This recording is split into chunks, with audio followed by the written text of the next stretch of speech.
We'll get started in just one moment. We'll let everybody get a chance to get settled into their seats.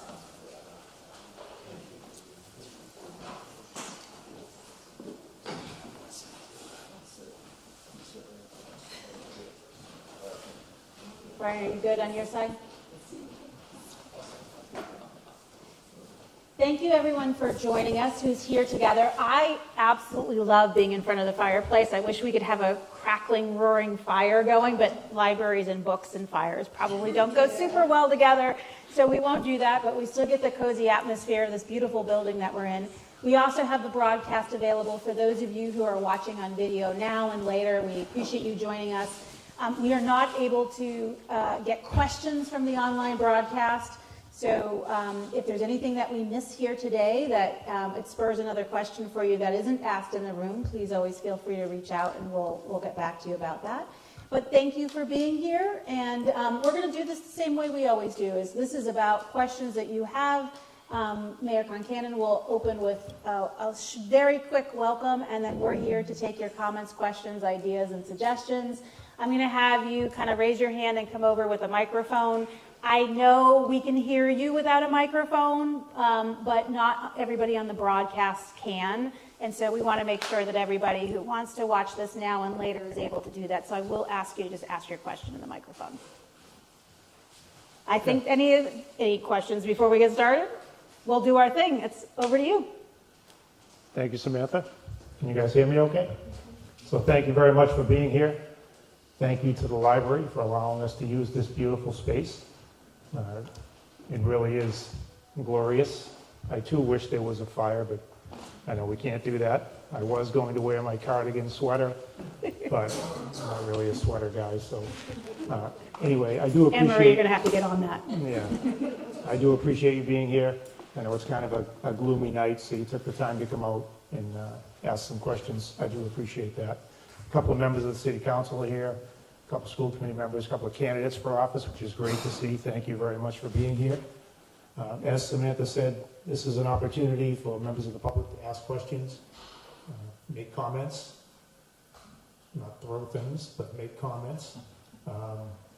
And I always say, if you just came here to listen, and maybe you have a question you'd like to ask offline, you're not comfortable in a group like this, that's okay too. You can send me an email tomorrow, and I'll get right back to you. We tried to do these every quarter since I was elected, and I have said I'll keep doing them as long as people keep coming and want me to do them. Come on in and have a seat. So with that, again, thank you to the library, thank you to public media, and thank you all for being here. I look forward to your questions. Excellent. Thank you so much. Who wants to start off our evening with questions or comments tonight? It can be a question, but it can also be a suggestion, an idea, a general comment. You are allowed to compliment city staff also, just saying. We know you know all how to do complaints, so we welcome both. I know somebody has a question. Sure, I'll start. Excellent. Thank you. So what further about the Wyman? Has anything come across your desk about the Wyman? Not yet, but I can give a quick summary Yeah. for those who may not be following it as closely as others. And I'll try to be quick, and I don't want to repeat everything that some of you have already heard. So let me summarize. When the school committee determined they no longer needed the Wyman School for educational purposes, they took a vote to that effect. It then came to the city to figure out what to do with the building. There was a cursory analysis of whether we thought we could just move another department into there and use the space, and it was pretty quickly determined that that wasn't a plausible fit. So the next step really is for the mayor to send down to the city council kind of like a suggestion starter, a debate starter, a review. I sent down the request for the authority to dispose of the building. And again, we've done that in similar instances in the past when we've closed down a building and tried to figure out what to do with it next. So that's where it stands. There's an order in front of the city council to figure out how they would like me to dispose of that building. When I say dispose of, I don't necessarily mean sell or tear down. I mean, what do you want the future of the building to be? So That is currently in the City Council's Infrastructure and Public Lands Committee. City Councilor DeMambro is here, he's the chair of that committee. So it's in committee, it's available for them to discuss and debate, but as has been done in the past in situations like this, the first step, practically speaking, is for the ward councilor to begin a dialogue and come up with some ideas from the residents, the abutters, the neighbors, the members of the ward, and others, to kind of get the discussion going so that he can then report back to that infrastructure committee with some ideas.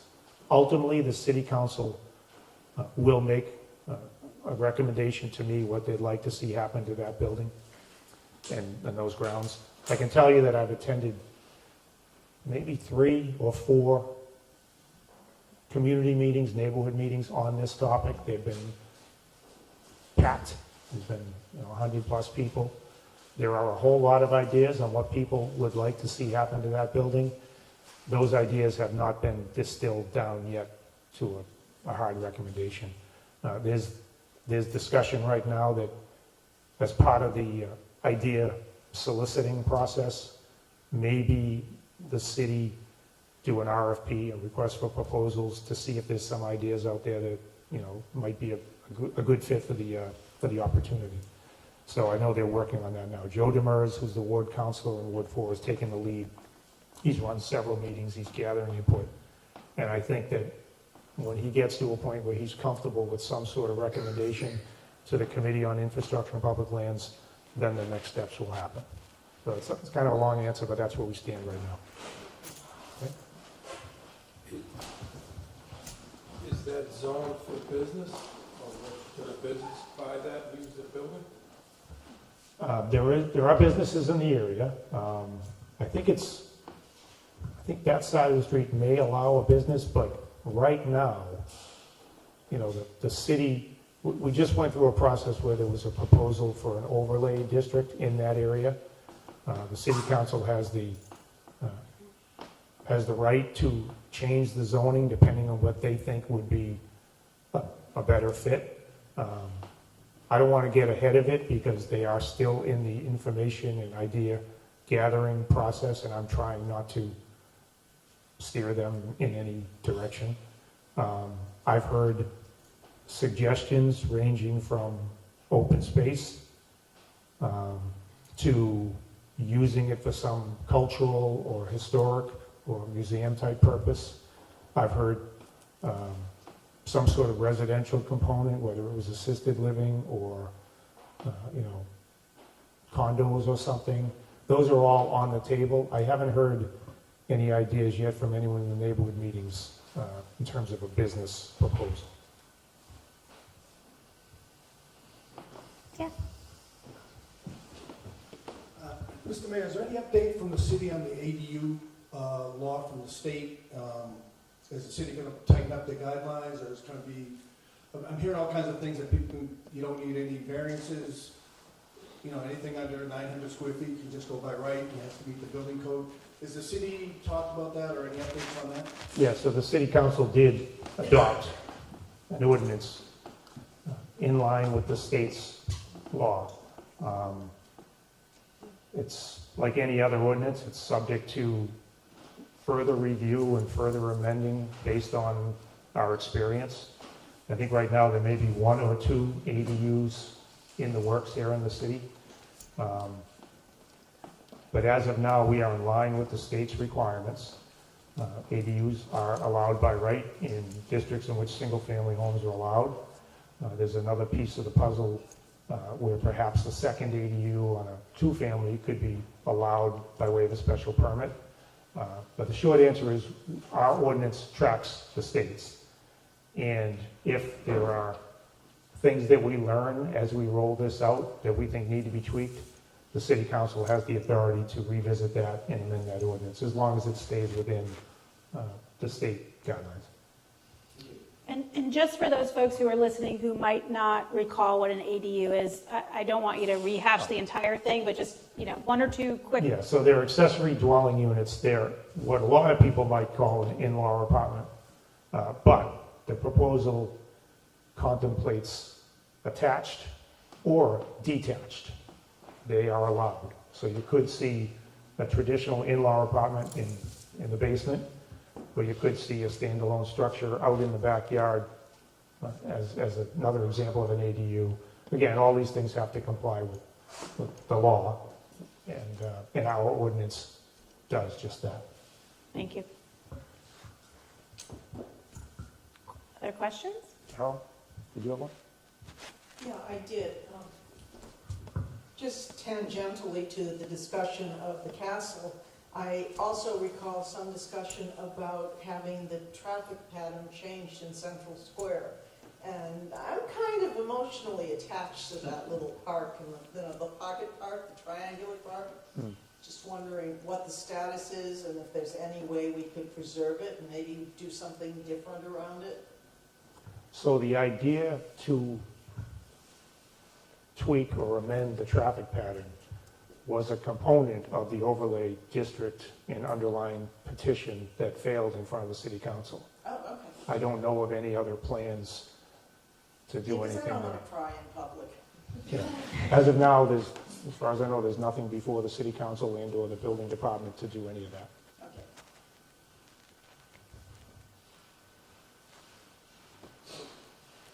I had a couple questions that were emailed to me, people who were either too shy or not going to be able to physically be here. So while you're thinking of your next question, I will ask you. One of the questions that came in was really a question about water quality. So we, as everybody knows, is building a PFAS water treatment plant. We did have a couple of months where the test results were slightly above. So this person was really just asking for kind of an update overall in that area and where our water is right now and what's the progress on the plant. So the PFAS treatment plant is to address what are known as forever chemicals. I think most people are aware of the issue we're dealing with there. We're not alone. Every community is dealing with forever chemicals. The EPA had a particular standard of what was allowable, and then that standard was lowered. And that put a lot of communities in jeopardy of being out of compliance. Woburn historically has been within compliance. The water quality in Woburn is wonderful. It's fine. We are in the process of building a PFAS treatment plant that will bring us way down where this really won't be an issue ever again. In the meantime, we continue to test the water every month, and basically what happens is every quarter we have to report the quarterly average, and if we're above 20 parts per trillion, we have to do some educational measures. We need to make people aware. Our process for water abatements and things like that, they kick in then. 2 months of this quarter were slightly above 20, and then the last month came in under. So for the quarter, we're at 20, but for rounding purposes, we're in compliance. So this makes, I think, maybe 8 quarters in a row where we are in compliance. I don't want anyone to think, well, that means we don't need to build. From now, you'll see the treatment plant up and running and operational. And again, this PFAS issue will be in our rearview mirror. So again, I would encourage people to, it's okay to drink the water, even though I have a bottle of water here now. Don't read anything into that. The water is fine. We get roughly half our water from the MWRA. The other half is from within the city. Anyone who's ever been down to the treatment plant for a tour, and I encourage you because it's fascinating, you'll see how well in hand we have this, the quality people who are watching and monitoring 24/7. There should not be concerns about the water.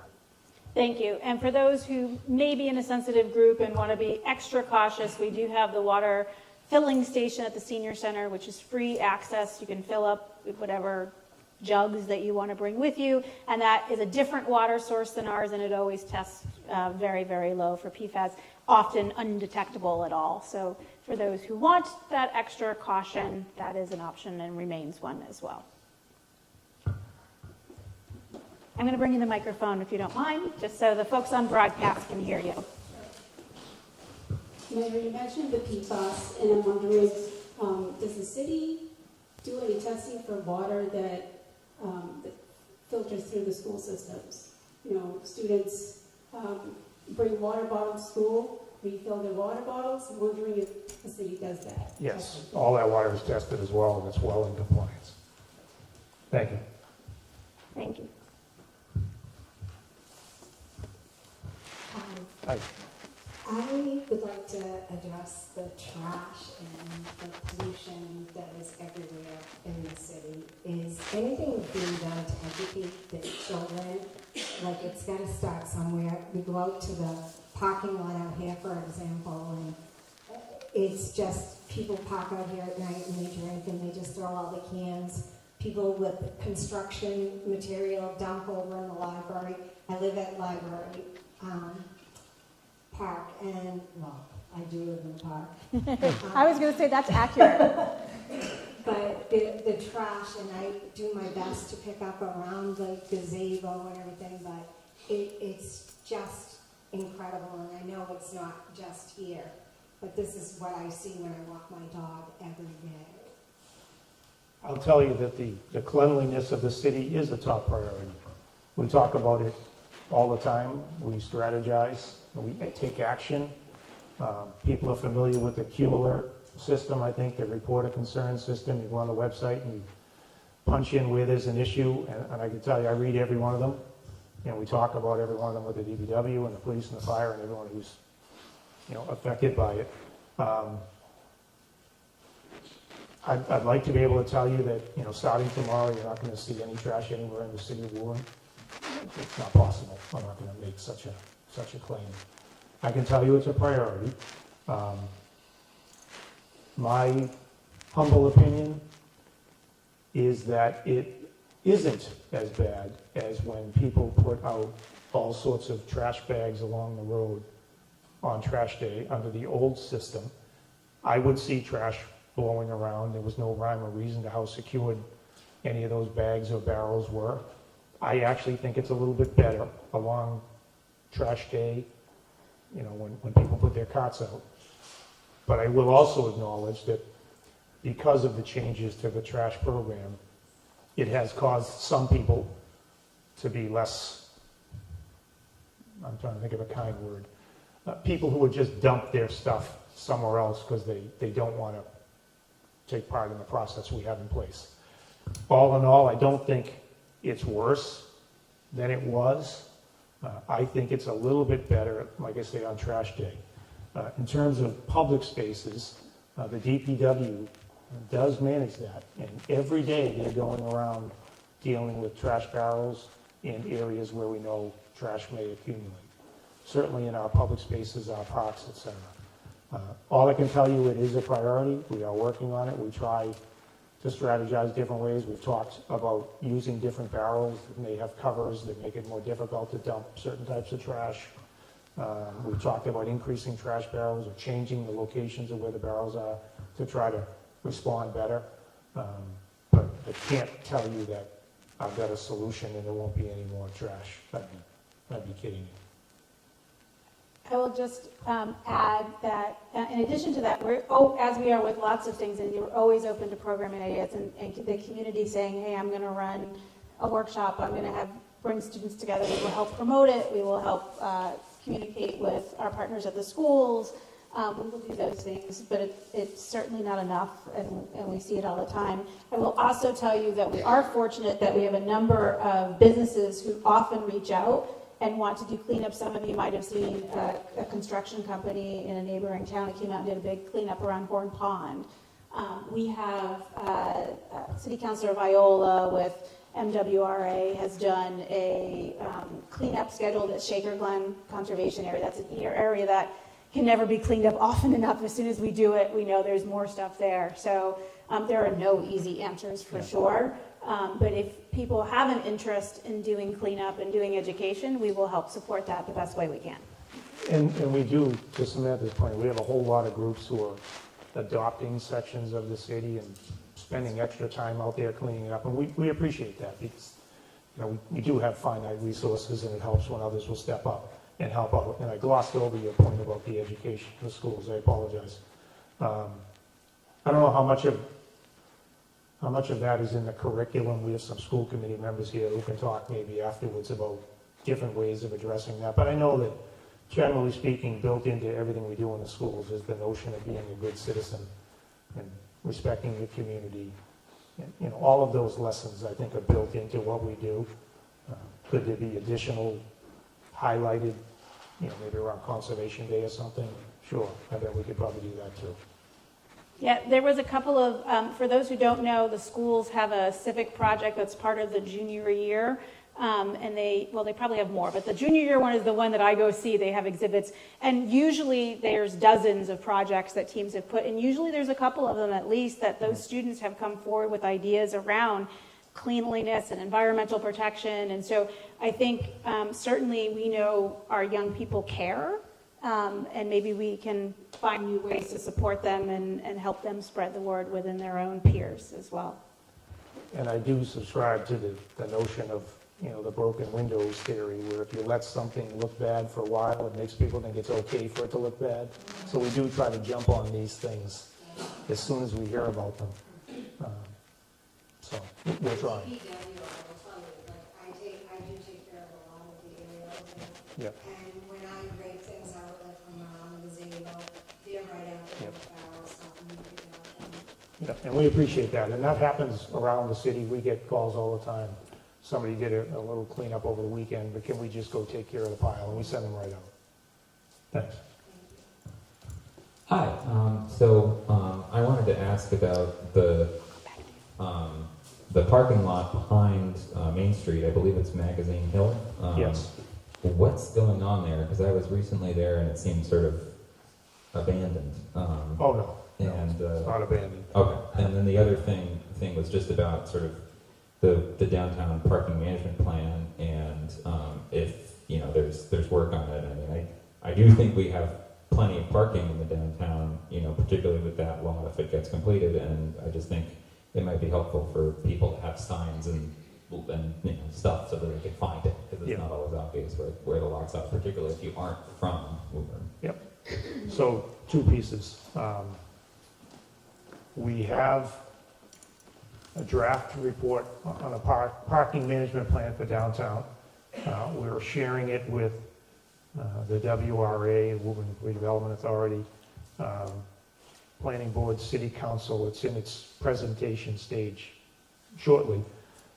It has some recommendations on different ways to deal with the parking needs. And I do agree with you to a large extent, Chris, that there are spaces, a little more education, and maybe a little bit more, you know, walk a little bit further. Everyone wants to park right in front of the restaurant they want to go to, and that's not possible. But I do think that we have a good number of spaces downtown, and maybe it's more about managing it. You know, maybe it's time to consider restriping parking lots and maximizing the use. So that parking management plan draft has been received. We're reviewing it and getting ready to present it, and there'll be opportunity, obviously, for public input. To Magazine Hill, probably a year and a half ago, we started talking about what could be done up there. There's been numerous starts and stops, see what can be done. I think the last attempt was several years ago, and the path they were on at that point was whether blasting that whole mountain could provide additional parking. And I think there was a concern of the impact of the blasting on some of those buildings and neighbors, so they veered off of that. So about a year and a half ago, we revisited the area and the issue and said, what can we do that's not going to involve blasting? It's not going to involve a huge amount of money and disruption. And kudos to the DPW. They had some ideas on things they could do in-house over time that wouldn't cost a lot of money, but could potentially garner a significant number of spaces. Again, it could help out, and they're right behind some of these businesses, so they're close enough that they're practically, you know, they're usable. So they've been working up there. not blasting, but chipping away some of the rocks, evening out the area. We put down a nice base coat. We're watching closely to see how that drainage that exists now will actually work. We've talked with members of the city council about, we're developing a plan, kind of a simple plan on a walkway from Main Street up Mans Court to a paved parking area with stripes. We're working on that plan, what it would look like, how much it would cost. And then, again, working with the city council, we're talking about tapping into the downtown parking fund that exists. People probably have some awareness that if there's a residential development being put in the downtown area, they're not necessarily required to provide their own parking on their site if they're within 500 feet of a municipal lot. And in exchange, they pay into a parking fund for the privilege of counting that space. They don't get that space. They don't get their name on it. They don't have rights to it. But they get to count it as a required space for their project. So that parking fund has earned somewhere around $120,000. So the conversation with the city council would be when we're ready with our plan for a sidewalk and paving and striping, and we have a cost estimate associated, can we perhaps use that money to finish the project? So we're getting close to the point where the plan is finalized and the request will go to the council. So no, it's not abandoned. People are still using it now since we put down the base coat and cleaned it up and made it a little more attractive. We put some lighting in. So it's better than it was, but it's not in its finished condition just yet. Thanks. I want to bring up one of your favorite subjects. What are we doing with rodenticides? Because there's a group of us who have been trying hard to educate the public about why they're so bad. Mm-hmm. And I know it's a naughty problem, especially with restaurants and such. You know, they want the quick fix, Yeah. which is a long-term disaster. So I don't know, where does the city stand on that? Well, what we've done is we put the parties in a room to have the conversation, and they have been. I think a lot of people are familiar with Jim Joyce, who's a proponent of smarter, better ways of dealing with these issues. And Jim has been talking frequently with Jack Freilich, who's our Board of Health agent and our expert, rodenticide person. And they are formulating a plan going forward on the best way to deal with these issues. And it's been a good conversation. Jack has told me he's learned a lot. And, I think we're developing a plan, a smarter way to deal with it. I think everybody will tell you, if you see a rat somewhere, it's because there's a food source nearby. So Jack Freilich spends a lot of his time educating neighbors in neighborhoods on why they may be seeing what they're seeing, what they can do. Sometimes it's really just a matter of making the rat go live somewhere else. And I hate to be flip about it, but that's kind of what it is. If you clean up your neighborhood and everyone eliminates food sources, they're not going to stay.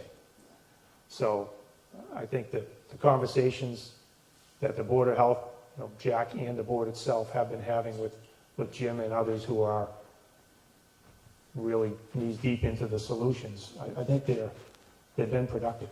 And I know we've changed our ways to a certain extent, and Jack has been using that information to educate neighbors when he goes out and about and deals with issues. So I'd also say, if you've been to all the city council meetings that I attend, and I don't understand why all of you aren't there for everyone. They're often riveting.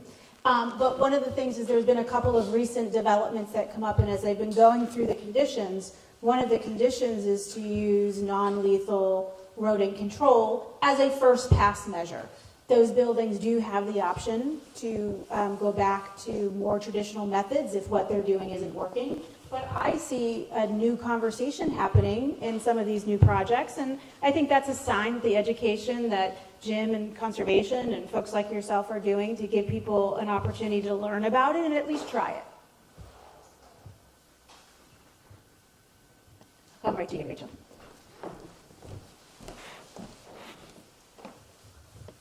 Just related to the question before about parking in the center, is there any discussion as we talk about parking, or as we looked before at the bike path, and talk about redeveloping the Real Center, the Rotary, around bike racks.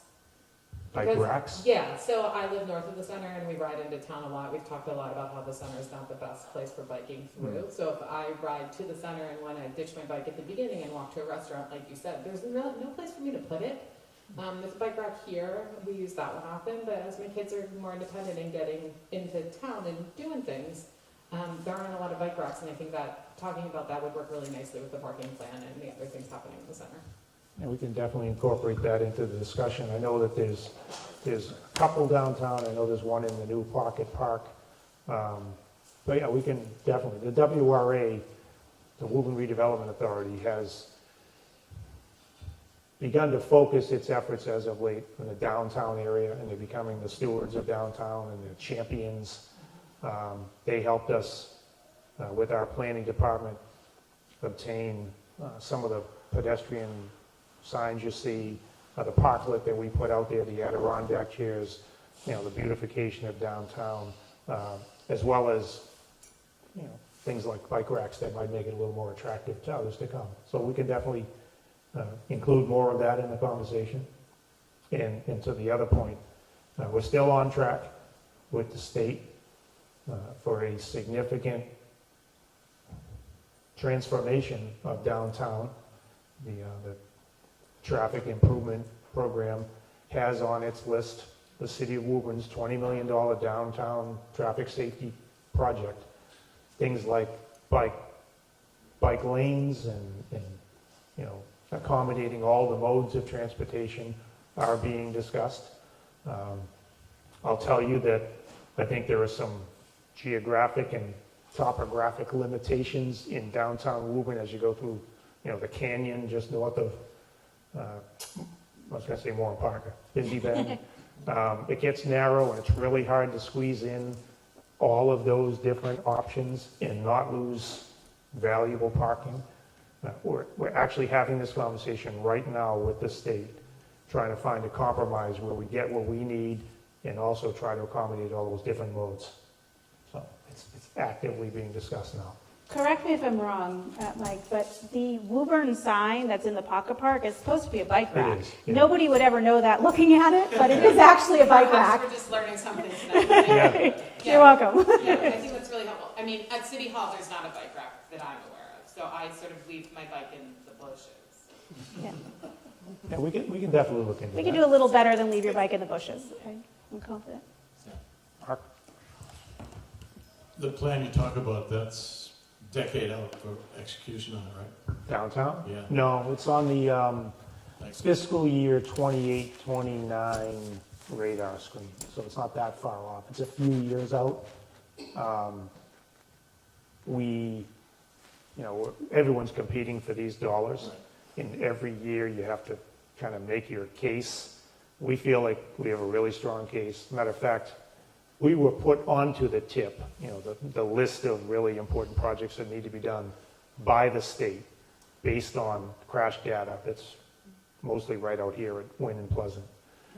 So they came to us and said, we think you have a problem that needs to be fixed. So we're pretty confident that we're going to stay on schedule on the list. So I'm expecting 3 years from now, perhaps, you'll start to see that work. And we're at just about 25% design now. We're having an over-the-shoulder review from the state on what we've proposed. So once we get through this next several months of review, I think it's a pretty quick race to get the other 75%. Thank you. Thank you. Other comments, questions? Yes. Excuse my reach. Thank you.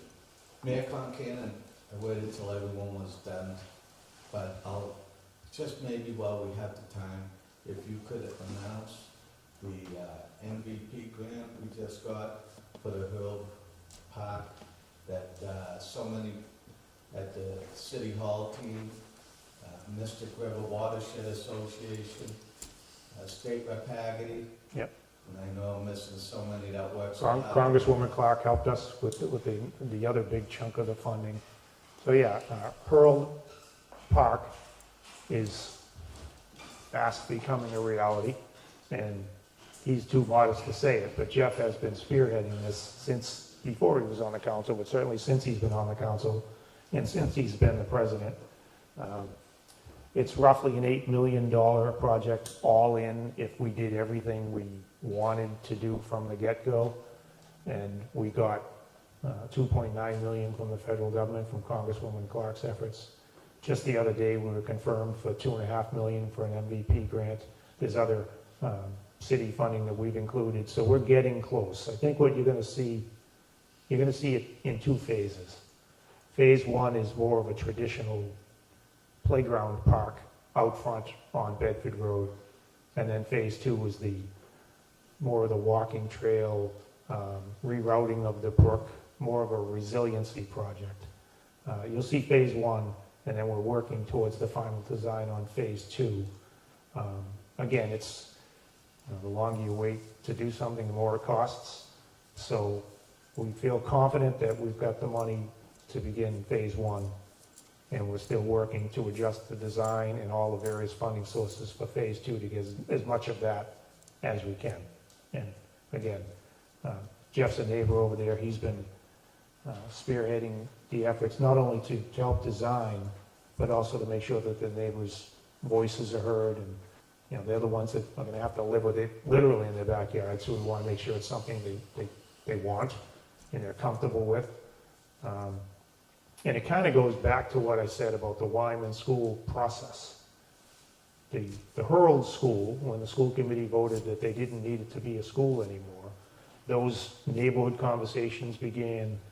The city council let the ward councilors try to generate some momentum on what they might want to see there, and the consensus there was they really wanted to see a park, and it was an opportunity to leverage funding to get the playground piece as well as the resiliency piece. So the ward councils reported back to the city council what they would like. City council reported back to the mayor and said, this is what we'd like to see happen on this no longer needed, building lot. So that's why we have this. That's the process that's happening right now in the Wyman School. And I know we want to see something happen, and I do too. I hate delays as much as the next person, but in real world terms, it's really only been a little while that we didn't have the Hurl School open and that we didn't have the Wyman School open. I don't want to wait years and years and years, but I also want to get it right, and I'm okay with taking a little bit longer to get to that point. So. I just want to say publicly, thank you for your support for the Hurl Park as well. Thank you, Jeff.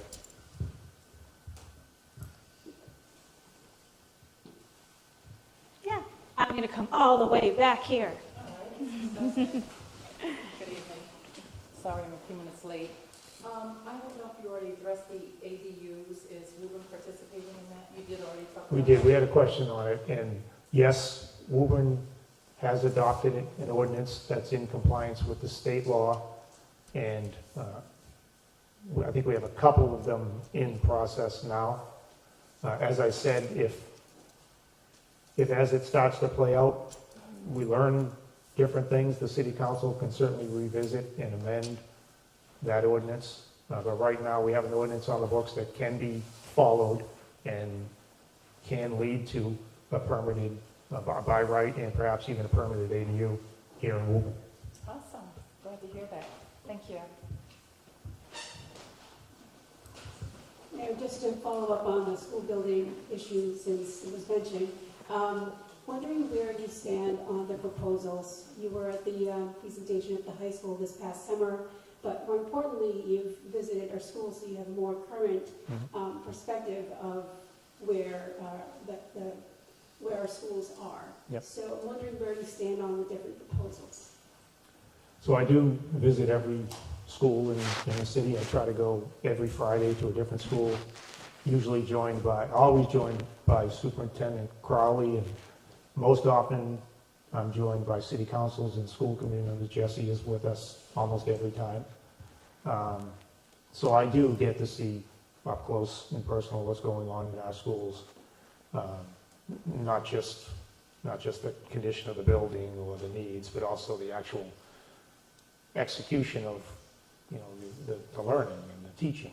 I get to see the dollars that we've invested in our schools in action, and I think it helps a lot. And that's why I encourage city councilors and school committee members to come with me, because it gives us a better ability to communicate back to the taxpayers that your money is being spent wisely. The investment was worth it. I can tell you that the reading program that we invested a few years ago, I can see it working. I can tell you the test scores, all of that. So yes, I'm in the schools every week. In terms of a long-term plan for, rebuilding or building a new, the North Woburn School or the middle schools, I go back to 25 years ago when the city of Woburn embarked on a elementary school parity building plan. And what I take from that 25 years later is that there's still a neighborhood in Woburn that does not have a new school. So that weighs heavily on me. I've also been in the two middle schools, and I know they need a lot of work. What we did in terms of process, when we got called the DNISCO report, the assessment of conditions of all the buildings in the school system, I had just been elected. I hadn't even been sworn in yet. And I had conversations with the city council and the school committee about creating a smaller committee to try to digest all of that information in the 800 or 900 page DNISCO report and try to distill it down into an action plan. That committee produced a recommendation. And I don't want to go on and on about it. I think people can go look it up. But essentially, the recommendation that came out of that committee called for building a new North Woburn school and a combined middle school at the same time. I have concerns about whether that is practical, whether we can really do it. And I've had conversations with members of that ad hoc committee that made their recommendation, and I know that it's all genuine, it's all sincere, and I don't want to discount their work or their recommendations, but I'm not yet convinced that doing both of those big projects at the same time is doable. I'm still, at this point, we've had the ad hoc committee has recommended out what they think should happen. The school committee is still considering that recommendation. They haven't voted on it yet. They haven't decided whether they want that to be or they want to take a different path. So I'm trying not to get ahead of them. After they will vote eventually, I expect the city council will weigh in. And again, they have an equal seat at the table here, so I'm not going to steal their thunder. And then at some point, I expect that the community of Woburn is going to have a chance to weigh in on what path they want us to take. Because whichever option we choose, it's 100 million plus, 100 million to 300 plus. So this is one of the biggest things the city of Woburn will ever do. And I don't see how we do it without letting the residents weigh in. So I'm not going to tell you right now exactly how I think it'll play out. And I haven't completely made up my mind how I will vote on that when I show up to vote that day. But I will go back to what I said at the beginning. This started with the school parity plan. Every neighborhood in Woburn has had a new school built, except for one. I feel like that has to be front and center in the discussion. So I hope that answers your question. Thank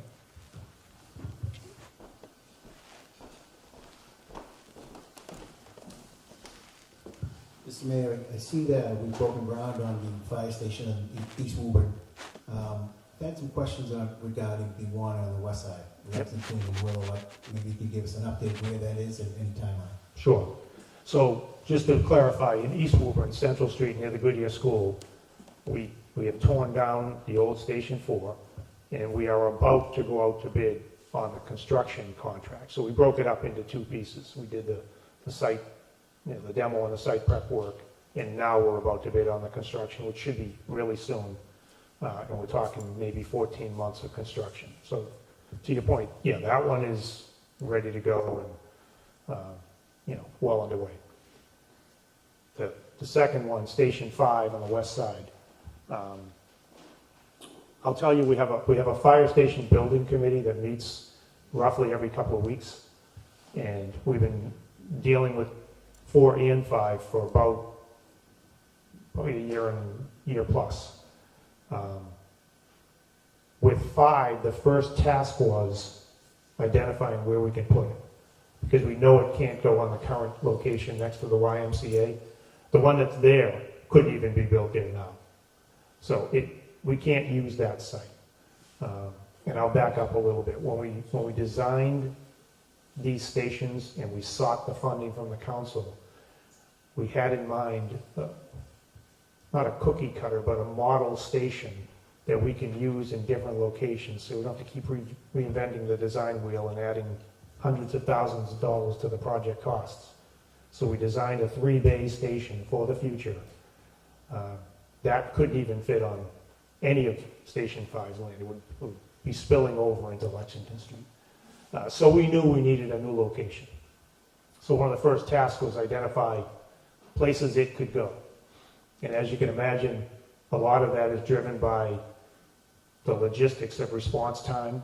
Like, where would you want to put a fire station so they could cover an area and get help needed as quick as possible? So that was one of the first things,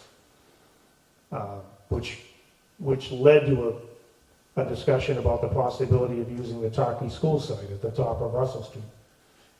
It didn't work for those very reasons. It's closer to Burlington and Lexington than it is to the number of calls it would be responding to in Woburn, so that couldn't work. So we started to try to find a location. Bear in mind, the money we got from the city council to build the 2 fire stations is all in. And we weren't authorized under the bond to go buy land to build a fire station. So we're looking at lots of land that we currently own where we could build a fire station. So we looked at Tarkey. We also looked at Shaker Glen, the bottom of Russell Street, where the bank is, Citizens Bank. And we are in the design stage of a pretty significant park resiliency project over there, so we thought perhaps we can piggyback on that if we could carve out some land and put the station there. A whole lot of environmental engineering brick walls told us we couldn't put it there. It would have been cost prohibitive, time prohibitive, and an incredible number of hurdles to get over if it was even possible. So then we started looking at other sites. We looked at a spot near the soccer field at the joist where the high tension wires are. There were some issues with that. We looked at the Gonzales Park tennis court area. That pushed us further east than we were in the current Station 5, and the volume of calls is further west. So all in all, each one of us probably knew from the beginning that the best location for a west side fire station is probably somewhere in the Four Corners. We don't own a lot of land in the Four Corners. We, the city / school department, do own land next to the Reeves School, the old Gillis Field.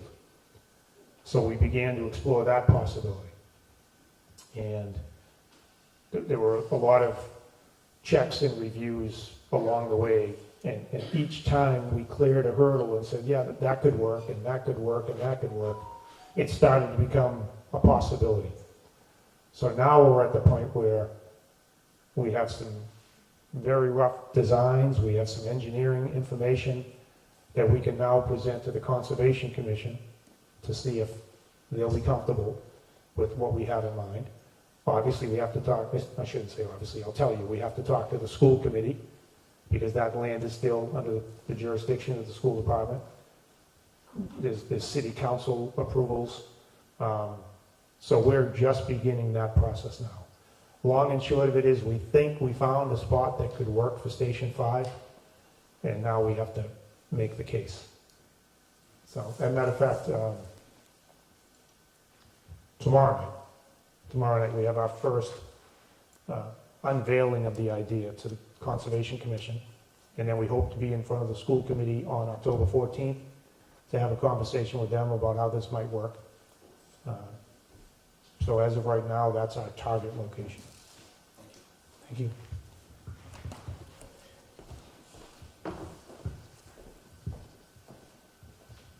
How long can you keep Station 5 in operation? We're limping along. I think I'm comfortable saying if this progresses with no major roadblocks and we move to approvals and then we move to, the construction bid in the not too distant future, we can limp along with Station 5 where it is for now. And the beauty of it is, unlike Station 4 in East Woburn, that we were using the same sites. We had to demo the building. We had to move the fire crews to a temporary location. We won't have to do that in 5. We'll stay working out of 5 until the new 5 is ready to occupy.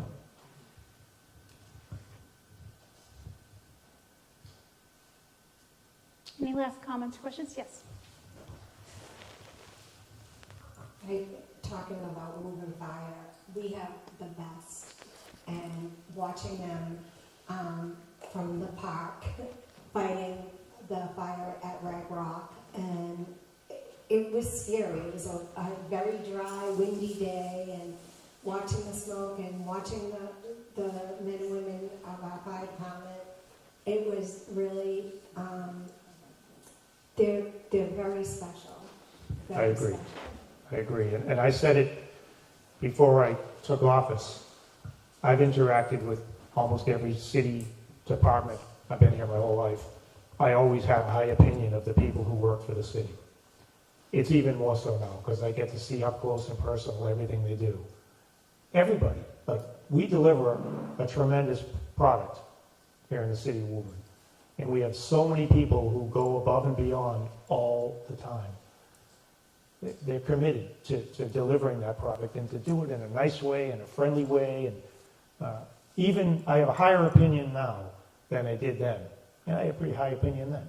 And that's police, fire, DPW, library, teachers. I mean, we have people who every day step up. That's one of the reasons why I enjoy going, for example, going into the schools on Fridays. Matt Crowley will tell you it's the highlight of his week too, because you get to see in action really cool stuff that you wouldn't otherwise see. And it does give me confidence that the residents and the taxpayers of Woburn are getting the bang for their buck. They really are. And I'll say that in any department in the city of Woburn, because I have eyes into them now like I never had before. And my admiration is even more than it was. Thank you for noticing them. Any other comments or questions as we wrap up tonight? Yes. I just want to publicly thank you on behalf of my walking group at the senior center. Macon, Cannon, and engineering, and DPW worked on the hottest part of August to get that done, and we're really, the seniors love it. Safe off the street. You're very welcome, and that idea came about in the town hall. Wendy brought it up, and just to follow up on that, that's another example of, that's an in-house project.